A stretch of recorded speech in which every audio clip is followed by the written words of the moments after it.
અરવલ્લી જિલ્લાના માલપુર ખાતે રાષ્ટ્રીય સ્વયંસેવક દ્વારા શતાબ્દી મહોત્સવ ઉજવાયો। રાષ્ટ્રીય સ્વયંસેવક સંઘની સ્થાપના 27/9/1925ના રોજ કરવામાં આવી ત્યારથી આજ દિન સુધી સમાજની એકતા અખંડતા માટે સંઘ કામ કરી રહ્યું છે। આજે રાષ્ટ્રીય સ્વયંસેવક સંઘને 100 વર્ષ થઈ ગયા અને સંઘ દ્વારા શતાબ્દી મહોત્સવ દેશભરમાં ઉજવાઈ રહ્યો છે। ત્યારે અરવલ્લી સંચાલક મોહનજી શર્માની આગેવાનીમાં શતાબ્દી મહોત્સવ ઉજવવામાં આવ્યો। શતાબ્દી મહોત્સવના મુખ્ય મહેમાન માલપુર રાજવી પરિવારના મહરાવલજી સા તેજેન્દ્રસિંહ, કૃષ્ણસિંહજી રાઠોડ, ઉપેન્દ્રભાઈ પટેલ, ગાંધીનગર વિભાગ પર્યાવરણ સંયોજક તથા માલપુર તાલુકા કાર્યવાહક બ્રજેશભાઈ પટેલ હાજર રહ્યા હતા।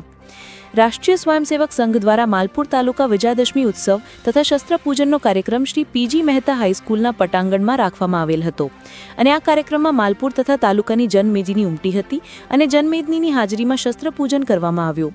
તેની અંદર સંઘના તાલુકા મંડળના કાર્યકરો ગણવેશમાં હાજર રહ્યા। તાલુકામાં કુલ 13 મંડળો છે। આ મંડળ શક્તિને અનુરૂપ અને સમાજને જોડવાના 5 પરિવર્તનના વિષયો પર કામ કરી રહ્યું છે। આ કાર્યક્રમને સફળ બનાવવા તાલુકા કાર્યવાહક, તાલુકા સહકાર્યવાહક તેમજ નગરના કાર્યકર્તાઓએ ખૂબ જહેમત દ્વારા કાર્યક્રમને સફળ બનાવ્યો। રિપોર્ટર જયપ્રકાશ જોશી, માલપુર। મહારાવલજી તેજેન્દ્રસિંહ, માલપુર સ્ટેટ।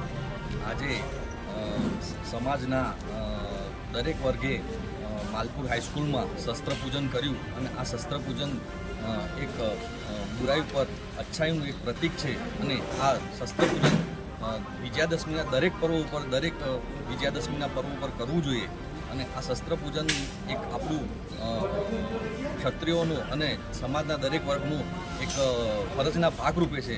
તો આ શસ્ત્રપૂજનના આયોજનમાં દરેકે ભાગ લઈ અને શસ્ત્રપૂજન દર વિજયાદશમીએ કરવું જોઈએ। नमस्कार, मोहनजी शर्मा, अरवल्ली जिला पुरवठा कार्य अनुभवी संयोजक ये जवाबदारी वहन करूँ छूँ। आजना रोज राष्ट्रीय स्वयंसेवक संघ 1925 में जेनी स्थापना थयेली तेना निमित्ते संघ शताब्दी वर्ष 2025 ने अनुरूप मालपुर तालुकाનું विजयादशमी उत्सव અને શસ્ત્રપૂજનનો કાર્યક્રમ અહીંયા ગ્રામજનોની ઉપસ્થિતિમાં કરેલ। તેની અંદર સંઘના તાલુકા મંડળ સ્તરના કાર્યકર્તાઓ ગણવેશમાં ઉપસ્થિત રહ્યા। વિભાગમાંથી વિભાગ પર્યાવરણ સંયોજક શ્રી ઉપેન્દ્રભાઈ પટેલ એમનું બૌદ્ધિક પ્રાપ્તિ થયું। તાલુકા કાર્યવાહ, તાલુકા સહકાર્યવાહ, તાલુકાની ટીમ અને નગરના કાર્યકર્તાઓએ પણ આ કાર્યક્રમને પૂર્ણરૂપે સફળ કરવા માટે ખૂબ પ્રયત્ન કર્યા। તે બદલ બધાનો આભાર વ્યક્ત કરું છું। આ કાર્યક્રમમાં માલપુર તાલુકાના 13 મંડળો છે।